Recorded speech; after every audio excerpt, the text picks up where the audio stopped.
नमस्कार, आपके साथ मैं हूं नलिनी पांडे और मेरे साथ है मेरे सहयोगी मयंक। मयंक, की बड़ी खबर मिल रही है कि एक बार फिर से बांग्लादेश में हिंसा भड़क गई है। हालात बहुत ज़्यादा चिंताजनक बने हुए हैं, आगजनी हो रही है। इसकी बड़ी वजह क्या है और कैसे इस पर कंट्रोल किया जा देखिए, सकेगा पहले वहाँ की तो सरकार की तरफ नलिनी से? हालात की बात जो आपने की, बांग्लादेश, पूरा बांग्लादेश इस समय जल रहा है। लाखों लोग सड़कों पर हैं। कल वहां पे दो बड़े अखबार जो है डेली स्टार और प्रथम आलो के ऑफिस को पूरी तरह से जला दिया गया। कई घरों में आग लगाई गई है और जो खबरें वहां से आ रही हैं कि बांग्लादेश में बड़ी संख्या में हिंदुओं को टारगेट किया जा रहा है। यानी वहां पे आप देखिए, सड़कों पर जो तस्वीरें आज बांग्लादेश से आई, ढाका से आई, सड़कों पर हजारों लाखों लोग जो है वो उमड़े हुए हैं। अब देखिए, ये घटना हमको समझना होगा। जो आपने सवाल पूछा कि ये शुरू कैसे हुआ, बांग्लादेश में शेख हसीना के विरोधी नेता उस्मान हादी, ये वो स्टूडेंट लीडर हैं जिन्होंने जो है शेख हसीना के खिलाफ जब आंदोलन हुआ, तख्ता पलट हुआ, उसमें इन्होंने बड़ी भूमिका निभाई।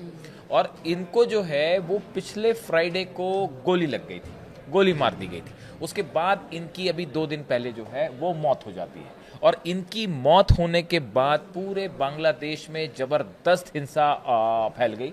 अब अभी ये साफ नहीं है कि इनको गोली किसने मारी, किसने इनकी हत्या की, इनकी गोली कांड के पीछे क्या वजह है, इसकी भी दो अलग थ्योरी है, हम उसमें बात करेंगे। लेकिन अब देखिए, अभी हालात वहाँ पे ये है कि एक जो वीडियो सोशल मीडिया पर वायरल हो रहा है, जिसकी सबसे ज़्यादा चर्चा हो रही है कि एक हिंदू लड़के को कल जो है बेरहमी से पीटा गया, उसको पेड़ से बांधा गया और फिर आग लगा दी गई।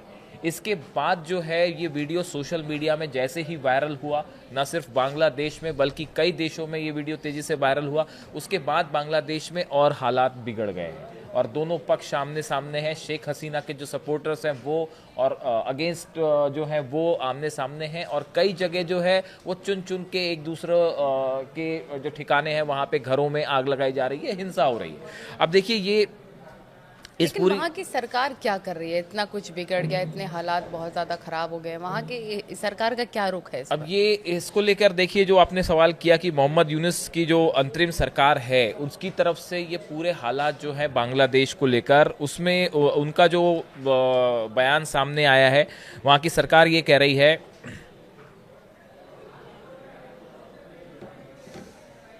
देखिए, इस पूरी घटना को लेकर बांग्लादेश की सरकार की तरफ से जो बयान आया है वो ये कह रही है कि नए बांग्लादेश में ऐसी हिंसा के लिए कोई जगह नहीं है।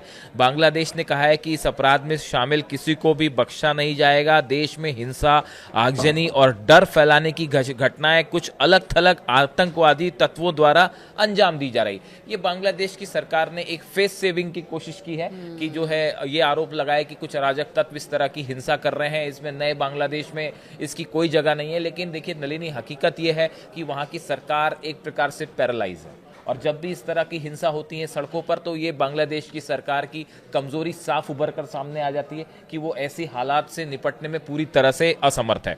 अब देखिए, इनकी तरफ से ये भी कहा गया, सरकार की तरफ से, कि हम हिंसा, भय, आगजनी और संपत्ति को नुकसान पहुंचाने की सभी घटनाओं की सख्ती से निंदा करते हैं। बयान में यह भी कहा गया कि बांग्लादेश इस समय ऐतिहासिक लोकतांत्रिक परिवर्तन से तो गुजर क्या रहा है। आपको अब देखिए, कुल मिला के स्थिति वहाँ पे ये है फिलहाल कि वहाँ पे लॉ एंड ऑर्डर नाम की कोई चीज़ नहीं है बांग्लादेश में।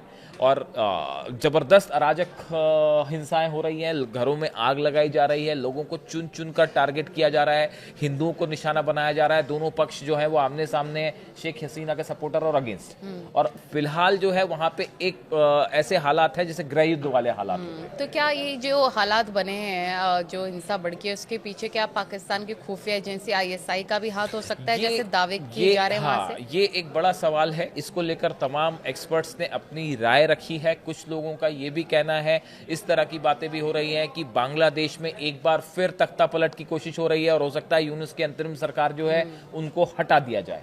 ये भी एक कोशिश हो सकती है, एक बड़ी साजिश ये भी हो सकती है। अब देखिए, आईएसआई का जहां तक सवाल है, जो सवाल आपने पर्टिकुलर पूछा, इसके पीछे देखिए कई वजह बताई जा रही हैं। वो ये है असल में कि हमने देखा पिछले कुछ समय में बांग्लादेश से ऐसी कई गतिविधियां हुई जो भारत को टारगेट करके करने की कोशिश की जा रही हैं। इस तरह की खबरें सामने आई। आप शेख हसीना को लेकर लीजिए, शेख हसीना के मुद्दे पर वहां की सरकार और भारत आमने सामने है। वो लगातार ये मांग कर रहे हैं कि शेख हसीना को वापस बांग्लादेश भेज दिया जाए और भारत पर इस तरह से जो है दबाव डालने की कोशिश की गई। भारत ने साफ इससे इनकार कर दिया।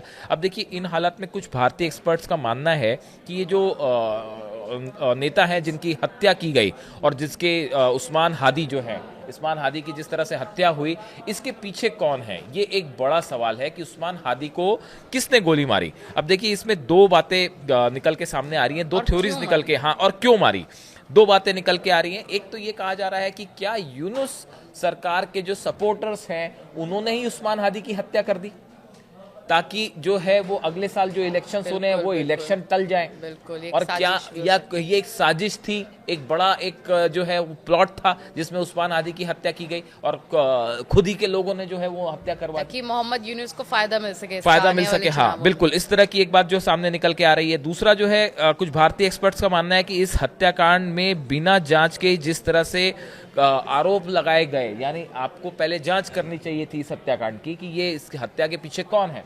उसके पहले ही आप जो है वो हिंसा शुरू हो जाती है और एक पर्टिकुलर ग्रुप को टारगेट किया जाता है। इससे लगता है कि ये एक बड़ा जो है प्लान तैयार था पहले से कि किस तरह से, वरना अगर आप कहीं पे भी कोई भी असैसिनेशन होता है तो वहाँ की सरकार पहले उसकी जांच करती है, उसके बाद ये क्या उसमें किसके हाथ निकल के आता है उसकी जांच होती है। लेकिन अभी वहाँ उस तरह से कोई जांच ही नहीं है और एक बड़ा सेंटिमेंट जो है सोशल मीडिया पे चल पड़ा और हिंसा फैल गई। इससे लगता है कि ये एक बड़ा प्लॉट था।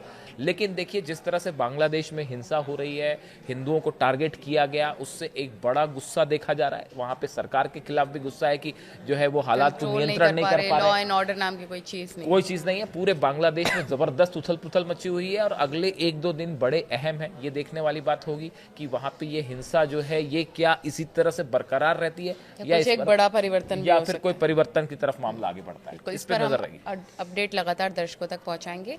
देखिए, इस हमारे ये बांग्लादेश के इन हालात पर हमारी नजर रहेगी और इससे जुड़ा जो भी अपडेट होगा हम आप तक पहुंचाएंगे। Thank you.